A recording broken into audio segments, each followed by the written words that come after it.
We are back inside Wisconsin. Trevor Thomas, John Anderson, and legendary Wisconsin basketball coach in all sorts of levels, Coach Dick Bennett. Thanks again, Coach, for being here with us. All right, I get a few here, then John goes through lightning round, and I'm going to wrap this just so we're all on the same page. I'm going to wrap this with my Hallmark commercial at the end of this one this time around. All right, here we go. I have two. Number one, help us relive the 2000 Final Four. It's March. We're all going there, hopefully, again someday. Help us relive the 2000 Final Four. Well, it was just a group of guys that was my first big recruiting class, and they were juniors, augmented by a Division II transfer, John Bryant, who just came together. And, we faced some Hall of Fame coaches, Jerry Tarkanian in the first round, Lute Olson in the second round, a very excellent LSU team who had won the SEC title in the third round, and Gene Cady, who I think the world of, and almost felt as bad for him as I did good about us making it in the Final Four. And I remember after the game, something Pat Richter said to me, he said, geez, he said, you just won 4 bowl games. And I said to Tony, I said, after they won it, I said, you just won 6 bowl games. We get excited when a team wins a football bowl game. I said, you got to win 6 bowl games to win a national title in basketball. And that's true.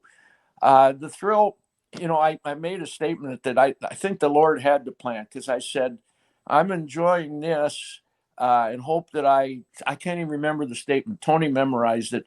I said, I hope I always have the sense to enjoy and value what truly matters, so that I can enjoy something like this that makes for many happy moments. That's an old man's mess of what it once was a decent statement. I have it written in front of me, because I know what truly matters and enables me to enjoy what seems to matter, like this. Oh, my goodness. So journalists do have a value. Well, thank you. I'm sorry. That's I couldn't awesome. avoid that. All right. We'll take it. All right. Here's my last one. We know that it started for you at the college ranks at Stevens Point, and Green Bay with Tony were some special years. It has come full circle now that your grandson is a scholarship athlete and plays basketball for UWGB. Coach, what's it like watching Lucas play at your home turf? Yeah, I like watching him. I do. He's a very excellent passer. He hasn't had a very good year. He had a very good freshman year last year, and this year he's struggled a bit, but he loves the game. He's as cheerful on the bench, pulling for his teammates as he's just a team guy, and I love that. And he wants to go into coaching, which tells me I thought he was smarter than that, because he's a very excellent student. And so it's a joy. I have no trouble. I get a little nervous, but not anxious. And I know he loves the game, so that's special. Cool. Okay, well, first off, I'm glad you took a poke at the coaches after you took a poke at the media, which is great. Okay. I also like hearing that, because you're a typical coach, and that once you, like, fans like us, we watch the ball. Coaches seem to watch everybody moving but the ball when they're watching a game. I always find that fascinating. Yeah. Because they know where the ball's going to end up where it's supposed to be, but they're watching everybody when they play around here. So, I'm going to bounce through a bunch of these, and this is kind of a quick hitter, so you can just give me your thoughts on some of this. First off, give me your thoughts. The guy I grew up watching at GB, who you probably competed against when you were at Stevens Point, Dave Buss, who they thought was going to be, who coached too much of a slow down style to be a D1 coach, and they had no success till you came back and put games back in the 50s again. But tell me about Dave Buss. Brilliant, caustic, but able to get done what he wanted done more than anyone I remember. Could have, should have been the Wisconsin coach at one point. Great player. Where'd you find Terry Porter? My wife found him. We were at a game. I was watching another guy from Cudahy, and it was the last game of the year. It was a tournament, first round of the tournament. My wife pokes me. She used to go to games with me. She doesn't anymore, because she realized she knows more than I do anyhow. But she stopped going after a couple years. But that year, she said, I don't know who you're watching, but you better start watching number 30 on the other team.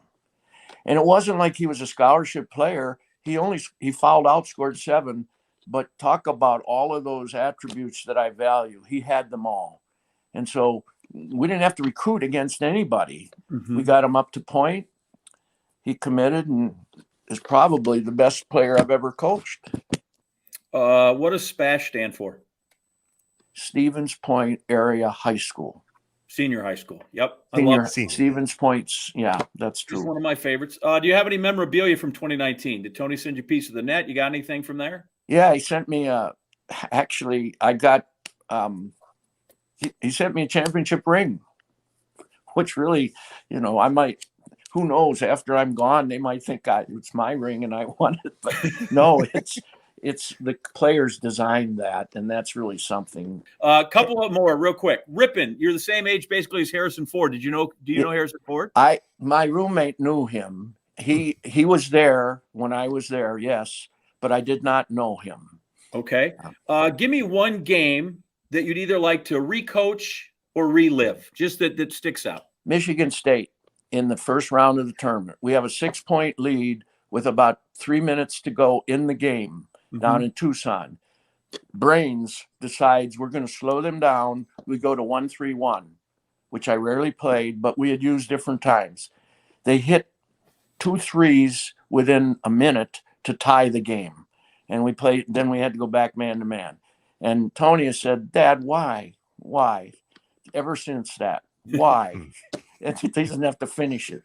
That was my fault completely.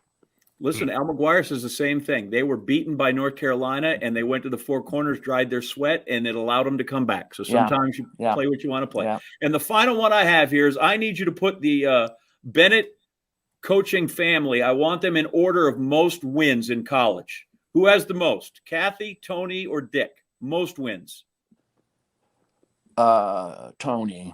Kathy. Who is second? Oh, actually, no. You're first. You're first at 489. Most coaching wins.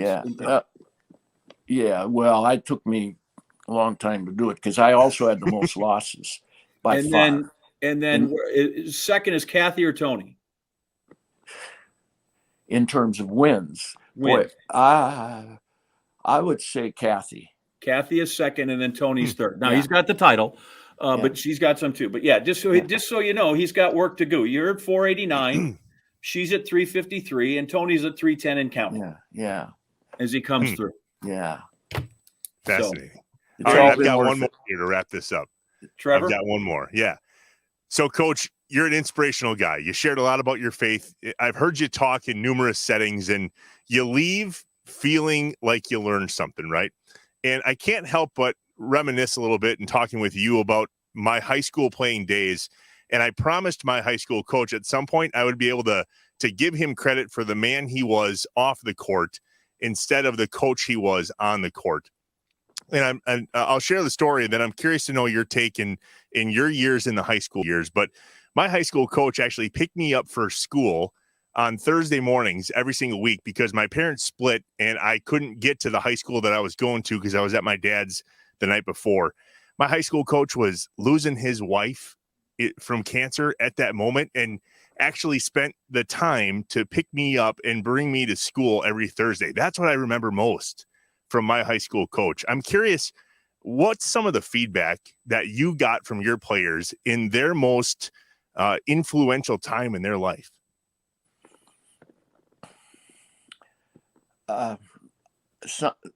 Probably some of the things that we went through together. I've learned a lot from a young man who's serving time in prison, whom we took into our home after he was arrested so that he could get his education finished. And then he made a very bad mistake in his serving time. And it's always connected with him and with others, as it is with you, in some of the kindnesses that are shown to people during difficult times. The good times we just celebrate and we enjoy, and they're a part of the memory. But it's it's the small kindnesses that seem to hit the spot at the right time that are remembered. And when I see a coach or a player or a father or a mother who's having a very hard time in the throes of depression or just misfortune or whatever, reach out, and you would never know what they're going through. To be kind to someone, that is one of the most blessed events that I can recall, that I can remember. I wish I had been better at that. My wife is very much that way, and I wanted our kids to do it. And it sounds like you had a very rare and special coach. Yeah, sure did. Well, you are a very rare and special coach yourself, and we could not be more grateful that you joined us here in Inside Wisconsin. We love telling your story, Coach. Oh, thank you. I enjoyed it even more than you did, just being remembered. Thank you. We appreciate it. You're terrific, and I think great advice on the way out. Grace and kindness. It's a good time for it now, good time for it always. Thank you, Coach. Thank you. Shut up and sit down.